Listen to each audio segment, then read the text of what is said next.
अस्सलाम वालेकुम। मैं कंसल्टेंट गायनेकोलॉजिस्ट बात कर रही हूँ और आज हम जिस टॉपिक पे बात करेंगे वो है इर्रेगुलर पीरियड्स। सबसे पहले तो आपको ये पता होना चाहिए कि नॉर्मल पीरियड साइकिल क्या होता है। जो नॉर्मल पीरियड साइकिल्स है उसमें अगर आपको 2 डेज आते हैं पीरियड्स तो वो भी नॉर्मल है, और अगर आपको 7 डेज तक रहते हैं तो it is also normal cycle. 2 to 7 days अगर ब्लीडिंग है तो वो नॉर्मल है, और अगर 2 डेज से कम आ रही है या 7 डेज से ज़्यादा आपका पीरियड साइकिल एक्सटेंड कर रहा है तो फिर आपने अपने डॉक्टर को कंसल्ट करना है। दूसरा बात यह है कि गैप कितना होना चाहिए। गैप है 21 to 35 डेज का। अगर आपको 21 डेज के बाद पीरियड्स आ रहे हैं तो इट्स ऑल्सो नॉर्मल, और अगर 35 डेज के बाद आ रहे हैं तो ये भी नॉर्मल है। बाज़ फीमेल्स ये समझती हैं कि हमें 35 दिन के बाद आते हैं तो ये एक एबनॉर्मेलिटी है। ये कोई एबनॉर्मेलिटी नहीं है, लेकिन अगर आपका साइकिल इससे ज़्यादा एक्सीड कर रहा है, 40 डेज तक जा रहा है, तो फिर आप ज़रूर अपने डॉक्टर को कंसल्ट करें।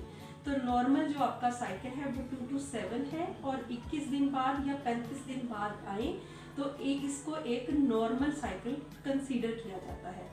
आप इर्रेगुलर साइकिल्स की तरफ आए तो अगर हम यंग गर्ल्स की बात करते हैं, यंग गर्ल्स में जब प्यूबर्टी इस्टेब्लिश होती है तो 6 मंथ तक आपके पीरियड्स इर्रेगुलर रहते हैं, जो कि एक बहुत ही नॉर्मल बात है, जिसपे मदर्स बहुत ज़्यादा पैनिक हो जाती हैं और वो ये कंसीडर करती हैं कि हमारी बच्ची नॉर्मल है, खुदा ना खास्ता इसको ज़्यादा प्रोलॉन्ग पीरियड्स आ रहे हैं या हैवी ब्लीडिंग है फर्स्ट 6 मंथ पे, और वो बहुत ही वरी होके फॉरेन गायनेकोलॉजिस्ट के पास जाती हैं। लेकिन मैं उनको ये एडवाइस करूँगी कि अगर तो बहुत हैवी पीरियड्स हैं और पूरा 1 मंथ रह रहे हैं तो फिर अगर 1 मंथ तक ब्लीड कर रही है कोई बच्ची जिसके अभी पीरियड एस्टैब्लिश हुए हैं तो फिर आप ज़रूर अपनी डॉक्टर से मशवरा करें। लेकिन फर्स्ट 6 मंथ में पीरियड्स का इर्रेगुलर होना एक नॉर्मल बात है।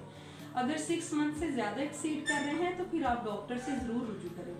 और दूसरी बात है, जो यंग गर्ल्स हैं जिस तरह की जिसमें एज है 25 ईयर्स टू 35 ईयर्स, इसमें ज़्यादा मोस्ट कॉमन जो रीज़न है वो है पॉलीसिस्टिक ओवरीज। और पॉलीसिस्टिक ओवरीज की जो कॉज है वो आप सब लोगों को पता है कि वेट गेन है, स्ट्रेस है, हमारा सेडेंटरी लाइफस्टाइल है। तो हमें इन तीनों चीज़ों को ज़रूर मॉडिफाई करना चाहिए। यंग गर्ल्स को मोटिवेट करना चाहिए, वो एक्सरसाइज करें, वॉक करें और जंक फूड को अवॉइड करें, ठीक है। और अगर बहुत ही इरेगुलर साइकिल्स हैं, एमेनोरिया बहुत ज़्यादा एक्सटेंड कर रहा है, तो देन आपको चाहिए कि आप अपने डॉक्टर से ज़रूर रुजू करें। एंड अगर 35 ईयर्स से अबव आपका साइकिल जो है इरेगुलर है, उसमें कई कॉजेस हैं, उसमें फिर आपको अपने डॉक्टर से ज़रूर रुजू करना चाहिए। Thank you so